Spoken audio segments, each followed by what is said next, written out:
100 shirts for only $395. 20 shirts for only $100. Greenleaf Printing and Designs has stupendous signage, printed and embroidered apparel, and promotional products for you. They're at 5526 Burkhart Road in Dayton and on the web at greenleafprinting.com.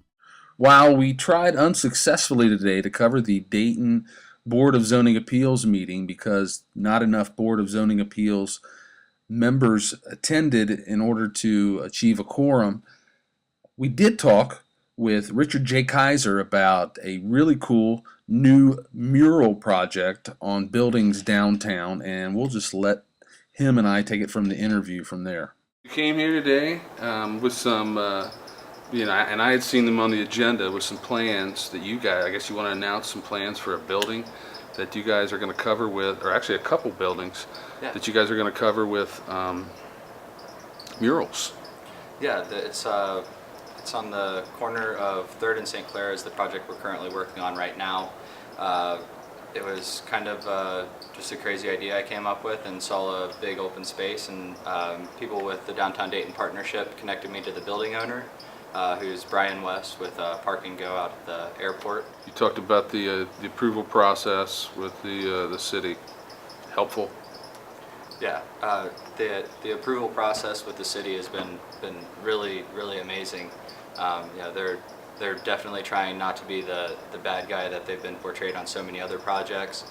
Tony Kroger really stepped up and helped with crafting out the drawings and illustrations to be able to take to the zoning board meeting, and giving me the phone numbers and contacts that I've needed to make to get the project going. Okay, you allowed to show folks? Or are you going to keep it in the envelope? There's actually 3 mock-ups that the artist Josh did. It's the artist I'm working on with the project. Josh got the mock-ups, and then we realized, oh, we can't do the 3 walls. We can only do 2. And so what we've done is, I don't know that those are online or they're not on the Activated Spaces site because they're mock-ups, and we're not really going by exactly what is there, because it's kind of, once he gets there, he starts going, oh, okay, we need to do this line kind of this way, or this object needs to go that way. But if you go to Josh floor and then it says the wall, it's probably the 4th or 5th. If you click on that one, then it'll show, it's on his blog, there's the 3 mock-ups that you saw in there. I'm really hoping that this starts to accelerate some of the things, because the city has opened up a certain district that they're going to allow. It's like the overlay district, where they're going to allow murals and things like that. And they're after talking with Gary, he's open to opening up that space even more. And I mean, I think that this is the start of, let's find some blank walls and just paint. Look at some of the stuff that like Shepherd Ferry has done, like in New York, and I think it was in the Bowery district. It was pretty political.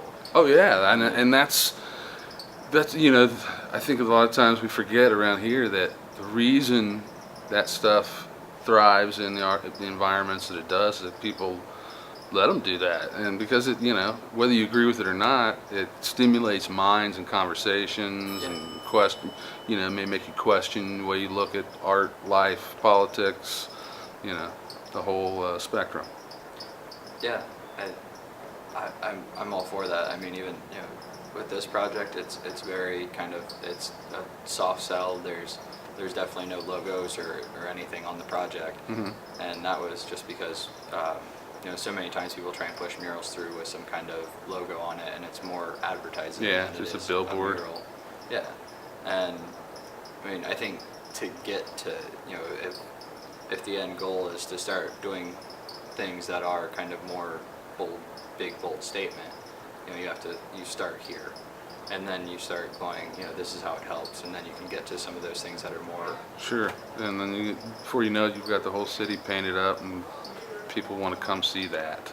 Yeah, I mean, there are other cities where there are bus tours to go check out the murals in the city.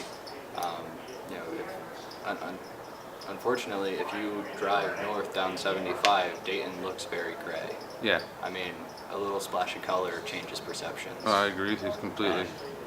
And, compared to some of the projects that are going on in Dayton, paint's cheap.